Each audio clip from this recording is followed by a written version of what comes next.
संगम नगरी प्रयागराज में माघ मेला संगम क्षेत्र के परंपरागत रेहड़ी पटरी माला फूल विक्रेताओं के उजारीकरण के विरोध में मेला प्राधिकरण कार्यालय पर जोरदार प्रदर्शन किया गया।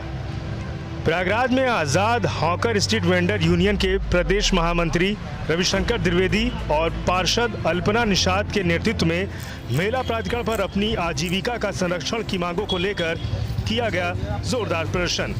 मेलाधिकारी की अनुपस्थिति में कार्यालय में मांग पत्र सौंपकर टेलीफोनिक माध्यम से मेलाधिकारी विवेक चतुर्वेदी से बात की गई।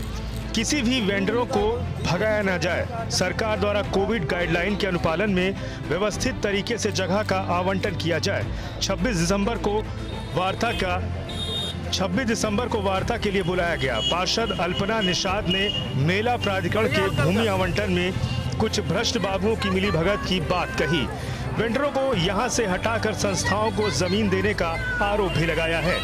प्रदेश महामंत्री रविशंकर द्विवेदी ने कहा कि पथ विक्रेता अधिनियम 2014 में स्पष्ट है कि कोई भी प्राधिकरण, निगम, नगर पालिका क्षेत्र के स्थित वेंडरों के लिए जनसंख्या के 2.5% वेंडर जोन बनाकर लाइसेंस जारी करने के निर्देश हैं।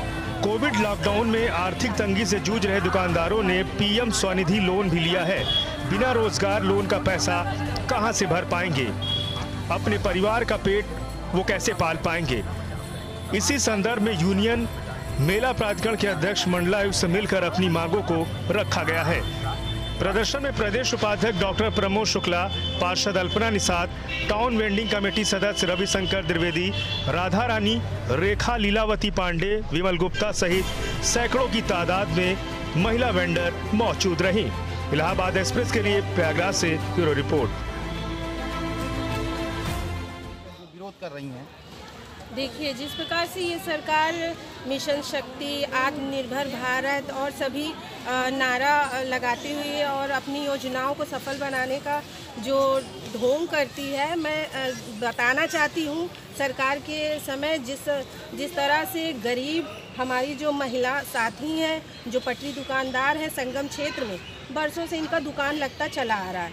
क्योंकि कोरोना को देखते हुए इनका प्रशासन के द्वारा पूर्णतः इनकी दुकानों को बंद करने का ऐलान किया गया है। मेरा पूछना है इसकी उत्तर प्रदेश के योगी सरकार जी से कि अगर उनको कोरोना ही देखना था तो उन्होंने मेला कराने का क्यों निर्णय लिया, और अगर वो मेला करा रहे हैं तो उनकी ये जिम्मेदारी गरीब के प्रति भी बनती है कि उनका दुकान लगे, क्योंकि उनके दुकान का, इनके रोजी रोजगार का सिर्फ यही एक जरिया है।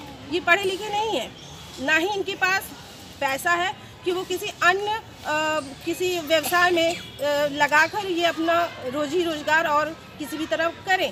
लेकिन सरकार जैसे कि 10,000 सभी पटरी दुकानदारों को दिया जा रहा है नगर निगम के द्वारा, लेकिन यहाँ पर आप पूछ लीजिए, यहाँ जितने भी हैं मुश्किल से 4-5 लोगों को ही 10,000 रुपये मिला होगा। नहीं, ये लोग तो मतलब माघ मेले में तो हर साल यहाँ दुकानें लगती थी और ये लोग पुरानी दुकानदारें होंगी तो इनके पास पुरानी कुछ रसीदें भी होंगी, ऐसा भी कुछ सिस्टम होगा।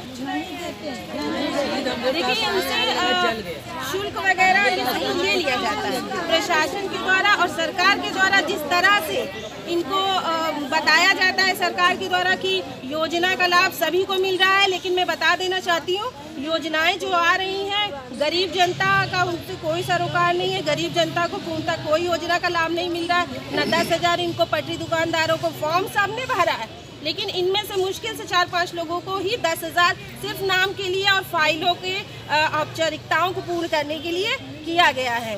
ये सभी गरीब हैं और चूँकि हमारी महिला है और मैं महिला शहर अध्यक्ष महिला कांग्रेस होने के नाते मेरा ये दायित्व बनता है कि मैं इनके आवाज़ को सरकार के सामने प्रस्तुत करूं।